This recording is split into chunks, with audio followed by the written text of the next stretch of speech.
Hello friends, అందరూ బాగున్నారా? నేను బాగున్నానండి. అసలు బాగలేను, బాగా జలుబు వచ్చింది. అందుకని కషాయం చేసుకుందామని నేను ఇది ప్రిపేర్ చేస్తున్నానండి. అది ఎలానో ప్రొసీజర్లోకి వెళ్దామా? ఫస్ట్ టైం మీరు ఎవరైనా నా వీడియోస్ చూసి లైక్ చేయండి, షేర్ చేయండి, సబ్స్క్రైబ్ చేయండి. అప్పుడే నేను పెట్టే వీడియోస్ మీ దాకా పోస్ట్ అవుతాయండి. నేను స్టవ్ మీద గిన్నె పెట్టుకున్నాను. ఇందులో లీటర్ వాటర్ పడతాయి. వాటర్ వేసుకున్నాను.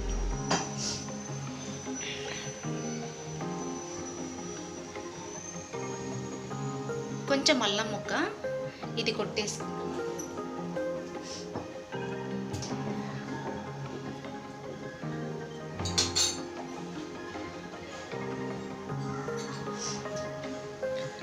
అర టీ స్పూన్ వాము తీసుకున్నాను. వాము కూడా వేసుకున్నాను.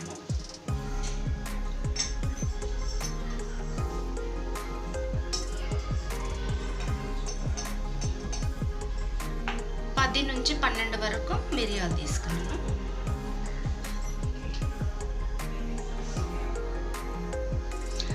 రెండు లవంగాలు,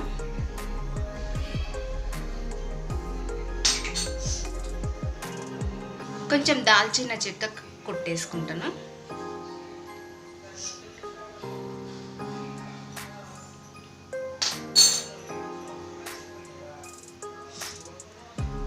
అలానే ఒక 10-15 తులసి ఆకులు తీసుకున్నాను. మంచిగా వాష్ చేసి పెట్టుకున్నాను.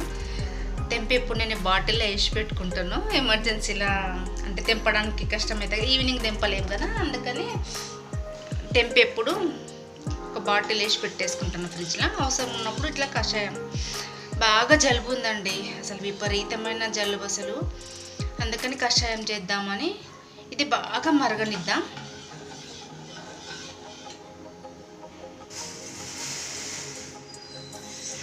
ఇవి మరుగుతున్నాయండి. ఈ వాటరు ఇట్లా పొంగిపోకుండా కలుపుకోవాలి. ఈ వాటర్ సగం అయ్యే వరకు మరిగించాలండి. ఇట్లా వాటర్ మరిగి మరిగి మంచి కషాయం ఏర్పడిందండి. దాదాపు సగం వరకు వచ్చినాయి వాటరు. ఇప్పుడు మనం స్టవ్ ఆపేసుకొని మూత పెట్టేసుకుందాం. అందులో ఉన్న అరోమా అంతా ఈ వాటర్లోకి వచ్చేస్తుంది. మనం వేసుకున్న ఇంగ్రీడియంట్స్ అంతా మనము నార్మల్ టెంపరేచర్ అంటే కొంచెం మనం టీ తాగేలాగా ఆ వేడి వరకు మనం ఇలానే మూత పెట్టేసుకొని ఇలానే స్టవ్ మీద పెట్టేసాం. కానీ స్టవ్ ఆపేసేసుకుందాం.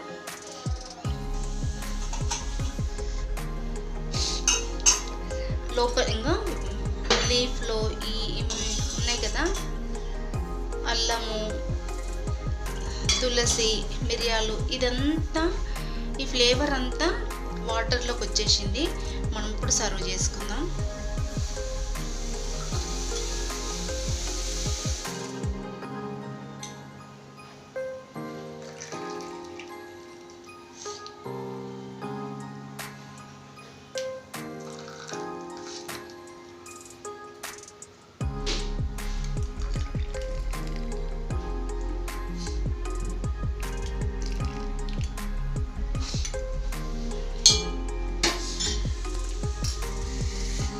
ఇది అసలు జలుబు ఉన్నప్పుడు ఎంత బాగా పనిచేస్తుంది అంటే అసలు చాలా రిలీఫ్ అవుతుంది. మనము ఇట్లా 1 లీటర్ వాటర్ రెడీ చేసుకున్నాం అనుకోండి, వాటర్ బాటిల్లో పోసుకొని స్టీల్ బాటిల్లో పోసుకొని ఆఫీస్కి వెళ్ళిపోయినా సిప్ తాగుతూ ఉంటే మనం ఇంట్లో ఉన్న ఒక గంటకు ఒకసారి అట్లా టీ తాగినట్టు ఇంత తాగితే 2 డేస్లో జలుబు, జ్వరము, దగ్గు అన్నీ రిలీఫ్ అయిపోతాయండి. Thank you. ఈ వీడియో నచ్చినట్టయితే లైక్ చేయండి, షేర్ చేయండి, సబ్స్క్రైబ్ చేయండి.